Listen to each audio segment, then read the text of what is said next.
Pelatih Timnas Indonesia Patrick Kluivert saat ini tengah disibukkan dengan persiapan laga lanjutan kualifikasi Piala Dunia 2026.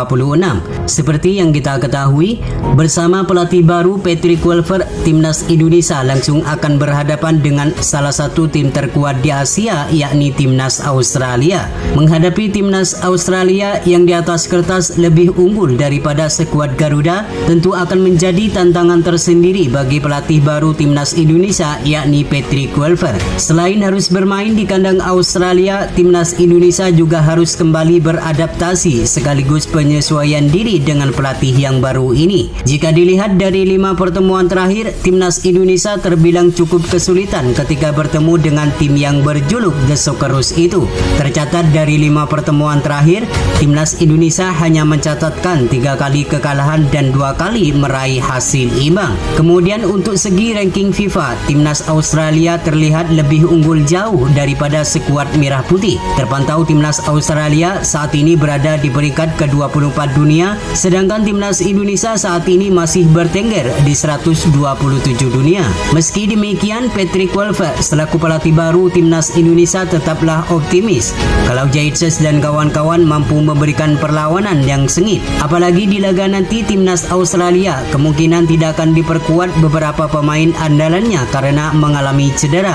Tentu hal ini akan menjadi angin segar bagi pasukan Patrick Kluivert agar bisa meraih poin penuh dan meraih hasil yang positif. Namun untuk mewujudkan semua itu, Patrick Kluivert selaku pelatih baru harus menyiapkan semuanya dengan baik, terutama di dalam menentukan strategi yang cocok untuk menyesuaikan gaya permainan Timnas Indonesia yang diketahui sebelumnya selalu menerapkan permainan bertahan. Lantas seperti apakah strategi yang bakal digunakan oleh Patrick Kluivert di saat menghadapi Timnas Australia nanti? Dan berikut merupakan line up Timnas Indonesia versus Timnas Australia yang berpotensi bakal digunakan oleh Patrick Kluivert untuk mencuri poin penuh menghadapi Timnas Australia di bulan Maret 2025 mendatang.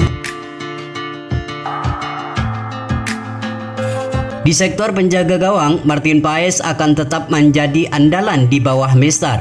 Meski nanti ada Emil Audero, namun Martin Paes dinilai lebih layak untuk mengisi posisi ini. Berbagai penyelamatan yang dilakukan saat menghadapi Timnas Australia di pertemuan pertama lalu, Martin Paes diharapkan kembali tampil gemilang seperti di pertemuan pertama lalu di Gelora Bung Karno. Pengalamannya bermain di Liga Amerika, Martin Paes diharapkan mengeluarkan seluruh kemampuannya di saat menghadapi Timnas Australia di 20 Maret mendatang.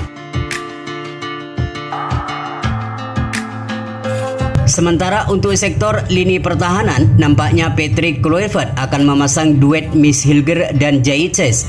Sebagaimana kita ketahui, Jaitses merupakan benteng terakhir di pertahanan Timnas Indonesia. Kepiawaiannya dalam menghalau bola kerap kali dilakukan oleh pemain asal Venesia ini. Selain kuat menjaga pertahanan, Jaitses merupakan pemimpin sekaligus kapten dari skuad Merah Putih. Pengalamannya bermain di Serie A diharapkan mampu memberikan kontribusi yang maksimal di setiap pertandingan termasuk saat bertandang ke markas Australia nanti. Sedangkan Miss Hilger akan menjadi tandem Jaitses untuk mengawal Martin Paes dari serangan Australia. Meski cuma bermain 2 kali bersama Timnas Indonesia, namun Miss Hilger menunjukkan kualitasnya sebagai pemain termahal di skuad Garuda. Terlihat Miss Hilger beberapa kali menggagalkan serangan dari lawan sehingga tak heran jika pemain ini menjadi starter menghadapi Timnas Australia di bulan Maret mendatang. Sementara untuk sektor wingback kanan dan wingback kiri, nampaknya Patrick Kluivert akan memasang Kevin Dix dan Calvin Verdong. Seperti yang kita ketahui, Kevin Dix merupakan pemain yang mempunyai banyak pengalaman di kompetisi benua Eropa. Dengan mempunyai fisik yang kuat dan mempunyai kecepatan yang selalu menjadi andalannya, ia diharapkan mampu memberikan dampak yang positif bagi skuad Merah Putih untuk meraih kemenangan. Selain itu, kemampuan Kevin Dix juga sering diuji dengan menghadapi beberapa striker papan atas seperti Erling Haaland di Liga Champions. Sementara Calvin Verdong tentu kita sudah mengetahui betapa apiknya sosok pemain yang satu ini. Sejak debut dengan Timnas Indonesia, pemain asal NEC Nijmegen ini belum pernah tergantikan di skuad Merah Putih.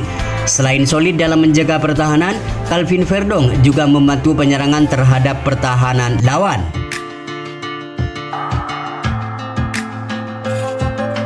Sementara untuk sektor lini tengah akan ditempati oleh Tom Haye, Joy Pelopesi, dan Ivar Jenner.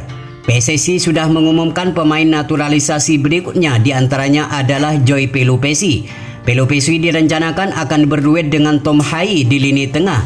Ia dinilai mempunyai track record yang bagus. Kehadirannya diharapkan mampu memberikan kontribusi yang maksimal terhadap permainan timnas Indonesia. Sementara Tom Haye, kemampuan pemain ini tidak usah diragukan lagi. Selain ditugaskan untuk menjaga transisi aliran bola, Tom Haye juga mempunyai kualitas umpan yang sangat baik. Ia diharapkan mampu tampil maksimal untuk mengatur tempo permainan di lini tengah timnas Indonesia. Sedangkan Ivar Jenner akan lebih bermain ke depan untuk memberikan umpan manis kepada pemain depan. Ivar Jenner akan berjibaku dengan pemain lawan untuk merebut bola dan menciptakan peluang yang manis sehingga menciptakan gol dan meraih kemenangan. Sementara untuk sektor lini penyerangan, Patrick Kluivert akan memasang 3 nama. Di antaranya adalah Marcelino Ferdinand sebagai penyerang kanan, Rafael Struijk sebagai penyerang kiri, dan Ole Romini sebagai penyerang tengah. Marcelino Ferdinand kembali ke performa terbaiknya di saat menghadapi timnas Arab Saudi di beberapa waktu lalu. Selain mempunyai kepercayaan diri yang tinggi, Marcelino juga mempunyai ketenangan di dalam melakukan finishing saat berada di pertahanan lawan. Terbukti saat melawan Arab Saudi beberapa waktu lalu di Gelora Bung Karno, Marcelino Ferdinand sukses membawa timnas Indonesia meraih kemenangan lewat 2 gol yang diciptakan. Sementara Rafael Struijk akan kembali menjadi andalan Patrick Kluivert di sisi penyerang kiri. Rafael Struijk dinilai mempunyai skill dan dribbling yang baik. Ia akan lebih bermain melebar untuk menarik perhatian para pemain Australia. Sedangkan Ole Romini akan menjadi andalan baru bagi timnas Indonesia. Setelah sah menjadi warga negara Indonesia, Ole Romini dipastikan akan bisa tampil melawan Australia di bulan Maret mendatang. Selain mempunyai naluri gol yang tinggi, Ole Romini juga mempunyai skill dan kecepatan yang baik. Kehadirannya diharapkan mampu memberikan kontribusi yang maksimal bagi lini depan timnas Indonesia yang selalu menjadi masalah di dalam mencetak gol. Itulah prediksi formasi timnas Indonesia menghadapi timnas Australia di bulan Maret nanti. Semoga di laga nanti timnas Indonesia mampu memenangkan pertandingan agar mimpi bermain di Piala Dunia 2026 semakin terbuka lebar.